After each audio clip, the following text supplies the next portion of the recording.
बिस्मिल्लाहिर्रहमानिर्रहीम। अस्सलाम वालेकुम।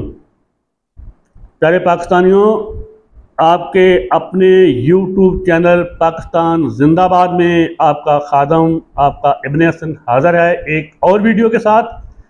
ये वीडियो तो मैं बना रहा हूँ, लेकिन ये तहरीर मेरी नहीं, ये मेरे लिए इंतहाई काबिल एहतराम मेरे उस्ताद मोहतरम लियाकत हाशमी साहब की है, जो बहुत एक्टिव हैं सोशल मीडिया पे। तो अब मेरी सोच को इन्होंने अपने अल्फाज से वो शक्ल दे दी है। तो सुनिए ज़रा। आपने भी देखा होगा कि मीर की शायरी में जो एक कर्ब है, जो एक दर्द है, जो एक कश्क है, वो उसके मुकाबल जो लखनऊ के शोरा हैं उनकी शायरी में आपको कहीं नज़र नहीं आएगा। उसकी ख़ास वजह है कि मीर साहब दिल्ली के रहने वाले थे। तो उस वक्त दिल्ली पुरअशोभ दौर से गुज़र रही थी। दिल्ली का उस वक्त वही हाल था जो आज मकबूजा पाकिस्तान का हाल है, जबकि लखनऊ पुरअमन था। लखनऊ में तब भी लबो रखसार पे, गजाली आँखों पे, सुतवान नाक पे, सराहीदार गर्दन पे, गजाली आँखों पे, मखरूती उंगलियों पे शायरी हो रही थी। जबकि हज़रत मीर की शायरी में कुछ और ही अजीब सा दर्द है, दुख है, इंसानी कर्ब है। तो आइए बढ़ते हैं, जैसे तहरीर है वैसे ही आपकी खिदमत में पेश किए देता हूँ। इन दिनों फेसबुक पर सॉरी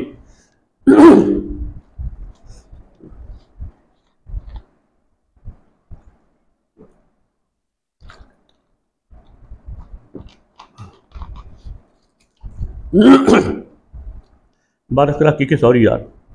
इन दिनों फेसबुक पर दर्द भरी शेर व शायरी देखते देखते ध्यान मीर दर्द की तरफ चला गया, जो 1720 में पैदा हुए, 65 साल जिंदा रहे और 1785 में फौत हुए।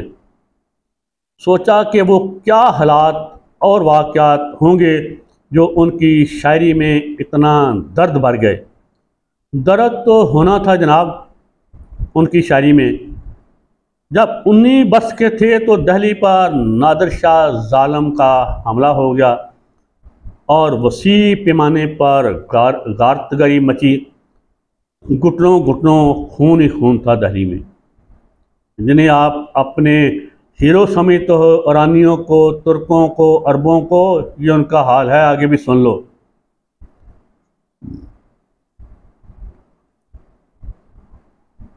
उसके बाद 37 वर्ष के थे तो जंगे प्लासी में अपनों की गद्दारी की वजह से अंग्रेज़ों का बंगाल पर कब्ज़ा हो गया। जी हाँ, जब 41 वर्ष के थे तो पानीपत के मैदान में अहमद शाह दुरानी, जी हाँ वही दुरानी जिसे आप बहुत, मैं क्या कहूँ, अहमद शाह दुरानी ने अफ़गानों और ईरानियों की मदद से मराठों की हिंदुस्तानी फ़ौज को ततर बतर कर दिया। मगर उसके बाद जो हुआ वो मैं खामोश हो जाता हूँ। गर्ज के मीर दर्द की पूरी ज़िंदगी में हिंदुस्तान रंजो अलम में डूबा रहा। इनके दौर में मुग़ल एम्पायर दम तो रही थी और हिंदुस्तान कई हिस्सों में बढ़ता चला जा रहा था। ऊपर से कहत, माशी बदहाली, अमनो अमान की तबाही और ठगों की गारतगरी, ये थे वो हालात व वाक़यात जो मीर दर्द जैसे हसास शायर को देखने पड़े। तो उनकी शायरी में वही इंसानी दर्द शामिल हो गया जो आज मेरे जैसा अहमक इंसान भी उनकी शायरी को पढ़ते हुए महसूस करता है, पूरी शिद्दत से, पूरी तवानाई से।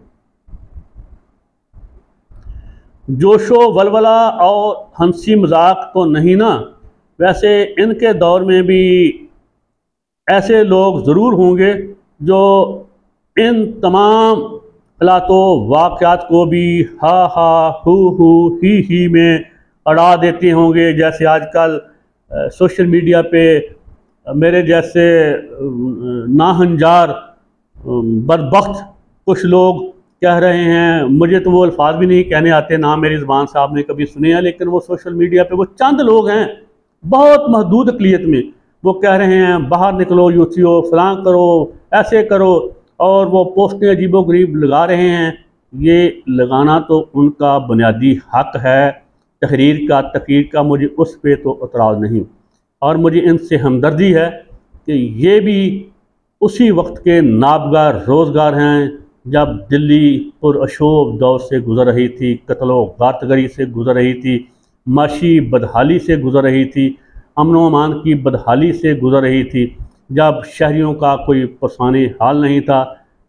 ये भी उस वक्त के खलंडरों जैसे खलंडरे हैं। मैं इन पे कोई तोहमत नहीं लगा रहा, ना इनके हक़ तहरीर व तकरीर की आज़ादी पे कोई हर लफ्ज़ कह रहा हूँ।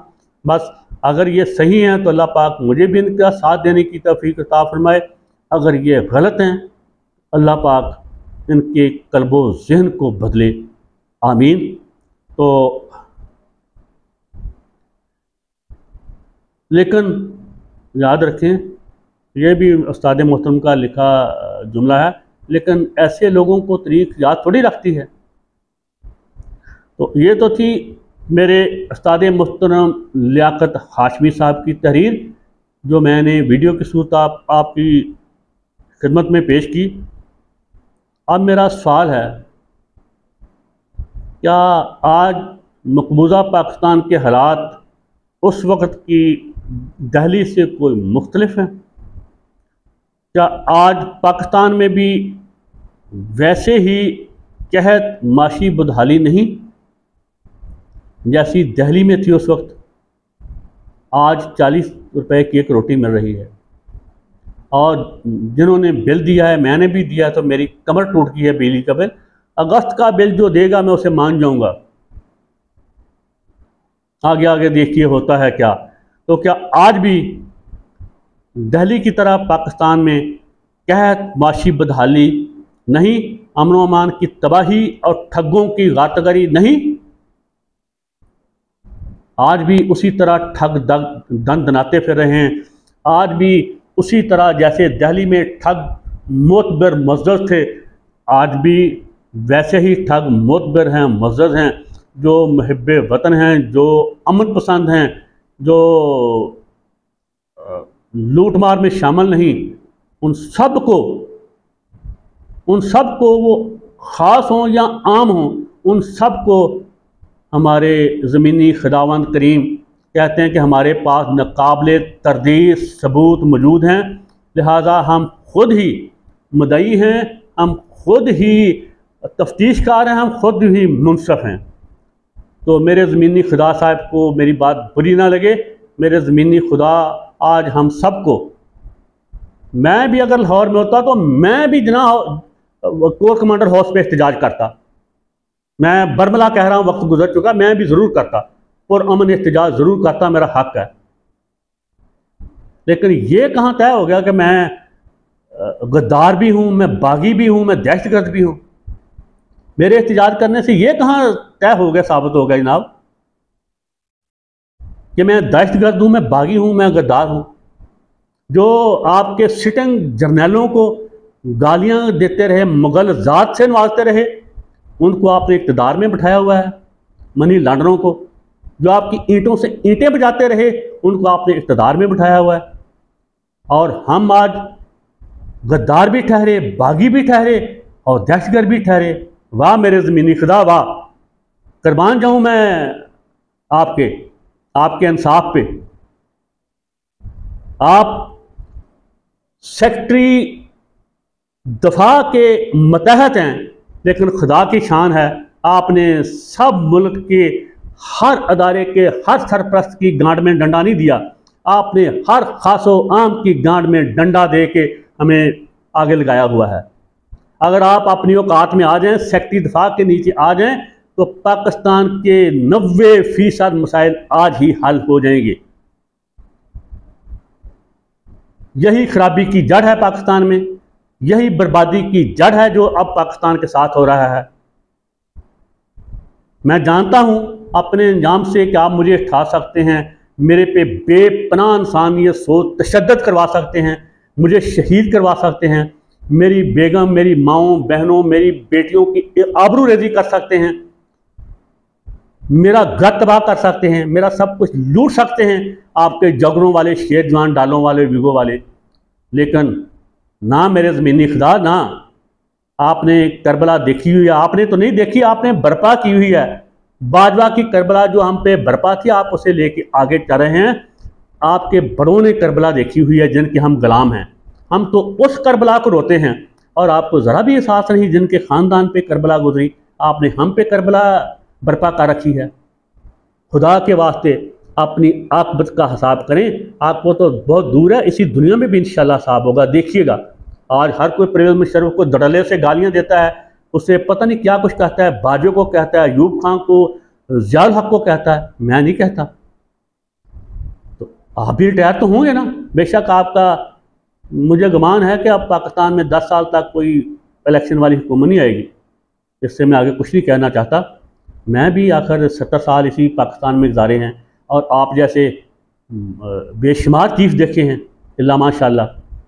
जब भी कोई आर्मी चीफ, आप हों या आपसे पिछला या अगला, जब भी वो सेक्रेटरी दिफा के नीचे खुद को ले आएगा, पाकिस्तान में कोई मसला नहीं रहेगा, पाकिस्तान के 90% मसले हल हो जाएंगे।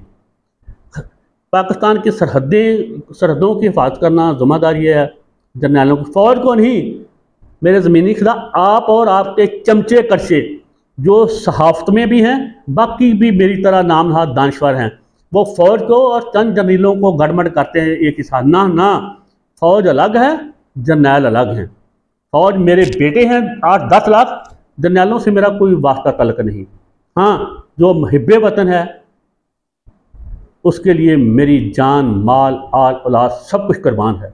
जो मफाद परस्त है, जो खुद गर्ज है, बाजवे की तरह, मंसूरुल हक की तरह, यहिया खान की तरह और लुटेरों की तरह, मैं उस पर लांत बेचता हूँ। मेरा उससे कोई लेना देना नहीं, मेरी उसकी दुश्मनी है। जब भी जर्नैल दुरुस्त होंगे, इंशाल्लाह पाकिस्तान के 90% मसाइल हल हो जाएंगे।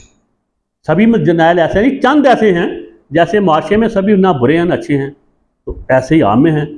तो ज़मीनी खुदा, मैं जो कहना चाहता था आपकी बेहतरी के लिए, अपनी बेहतरी के लिए, अपनी धरती माँ की बेहतरी के लिए, 26 करोड़ गुलामों की बेहतरी के लिए, वो मैंने बेधड़क आपसे कह दिया।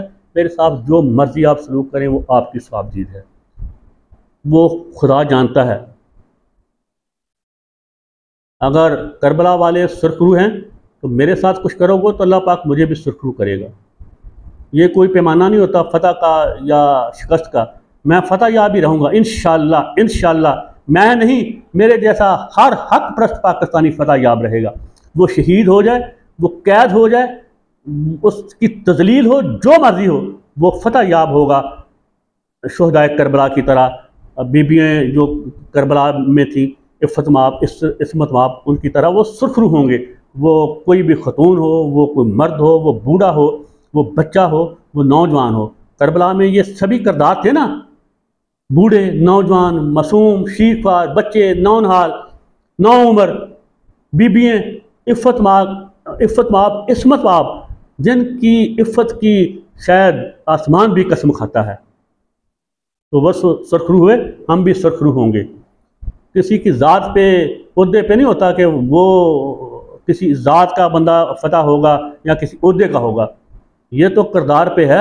दो ही किरदार हैं, हक और बातल। जो हक पे होगा वो मारा जाए, वो रौंदा जाए, वो फतह याब है। बातल परस्त जितना मर्जी यजीद की तरह हो, वो शिकस्त खोजता है। बस इतनी सी बात है। इसके साथ ही इजाज़त चाहूँगा। अल्लाह हम सब का हामी नासर हो। अल्लाह हाफ़िज़।